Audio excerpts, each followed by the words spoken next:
बिस्मिल्लाहिर्रहमानिर्रहीम अस्सलाम वालेकुम। दिस इज़ डॉक्टर मोहम्मद सारम और इस वीडियो में आज बात होगी एक ऐसी बीमारी के हवाले से कि अक्सर आपने देखा होगा कि बच्चे जो होते हैं वो बाहर जाते हैं, खेलते हैं, कूदते हैं, क्रिकेट खेलते हैं, जो भी करते हैं अपने फ्रेंड्स के साथ होते हैं। फिर जब वो घर आ जाते हैं तो अपने सिबलिंग्स को या अपने अम्मी अब्बू को या घर में कहते हैं कि हमारे पैर जी काम नहीं कर रहे हैं। तो पेरेंट्स उसकी हिस्ट्री लेते हैं कि क्या हुआ था, गिरे तो नहीं हो वगैरह वगैरह, और फिर उसको लिटाते हैं, उसके लिए मालिश वगैरह करते हैं, स्ट्रेचिंग वगैरह करते हैं, फिर उसको लेटा लेते हैं। तो 2-3 घंटे बाद जब हमें पता चलता है, हम देखते हैं कि बच्चा उठ ही नहीं सकता, वो इवन एक स्टेप भी नहीं ले पा रहा, उसके पैर सच में काम नहीं कर रहे, वो इवन वॉशरूम तक नहीं जा सकता। तो ये कौन सी बीमारी है? इसको हम मेडिकल टर्म में जीबी सिंड्रोम कहते हैं और इसको हम असेंडिंग पैरालिसिस भी कहते हैं। अगर सिंपल अल्फाज में समझाऊं तो इसमें होता यह है कि हमारा जो इम्यून सिस्टम होता है वो हमारे ही नर्व्स को अटैक करना शुरू कर देता है, उसके खिलाफ काम करना शुरू कर देता है, जो कि हमें वक्ती तौर पे पैरालाइज कर लेता है।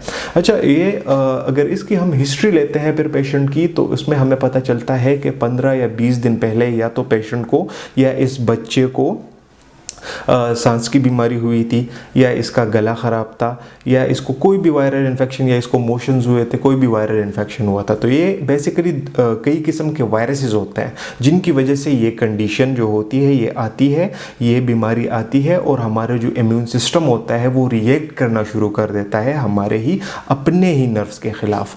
अच्छा, इसके कई किस्म के पैटर्न होते हैं। बाज़ औक़ात ऐसे होता है कि हमारे जो पैर होते हैं वो काम करना छोड़ देते हैं, बच्चों में मोस्टली, बट बाज़ औक़ात बड़ों में भी ऐसे ही होता है, ये चीज़ बड़ों में भी आ सकती है।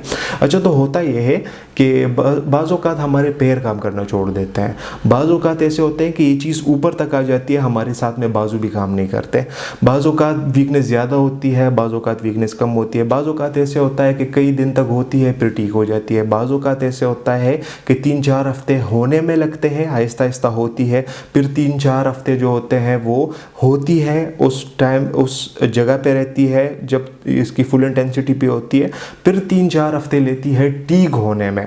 अच्छा, इसके बाद अक्सर इसमें ऐसे केस भी आता है कि डायफ्राम इन्वॉल्व हो जाता है। अब डायफ्राम किसे कहते हैं? तो ये वो डायफ्राम वो पार्ट है हमारा जो हमारे सांस लेने में हमारी मदद करता है। तो ये जब इन्वॉल्व हो जाता है तो ये कंडीशन फिर ख़तरनाक हो जाती है।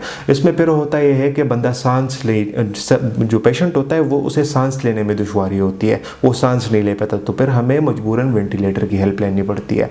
अच्छा, अगर इसके बाद हम इसकी ट्रीटमेंट के हवाले से बात करें तो पुराने ज़माने में क्या होता था, इसमें स्टेरॉइड्स दिया करते थे जिससे मसला तकरीबन ख़त्म हो जाता था। आजकल जो इसका ट्रीटमेंट है वो है प्लाज्माफोरोसिस।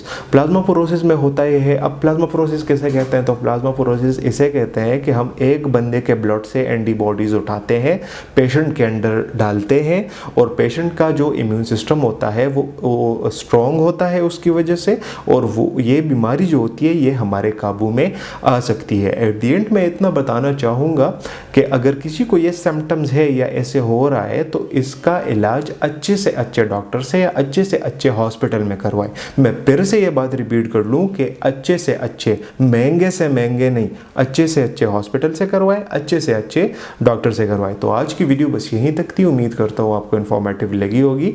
चैनल पर विजिट करने का बहुत बहुत शुक्रिया। See you in the next one. अल्लाह हाफिज़।